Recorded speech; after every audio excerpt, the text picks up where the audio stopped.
কারিম, বলো তো মুক্তিযুদ্ধের সময় বাংলাদেশের কয়টি সেক্টরে বিভক্ত করা হয়েছিল? 11টি সেক্টরে বিভক্ত করা হয়েছিল। কতজন সেক্টর কমান্ডার ছিল? 16 জন। কোন সেক্টরে নিয়মিত কমান্ডার ছিল না?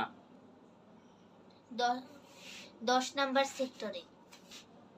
মুক্তিযুদ্ধের সময় ব্রিগেড ফোর্স কয়টি ছিল? 3টি।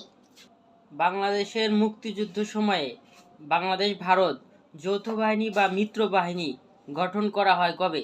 19 নভেম্বর 1971। না, 21শে নভেম্বর 1971 সালে। তাহলে বাংলাদেশ ও ভারত যৌথ বাহিনী গঠন করা হয় 21শে নভেম্বর 1971 সালে। ঠিক আছে, এখন বলো মিত্র বাহিনীর প্রধান কে ছিলেন? জগজিৎ সিং অরোরা। গুড। দেশের প্রথম শত্রু মুক্ত জেলা কোনটি? যশোর। যশোর। কত তারিখে ইয়া হয়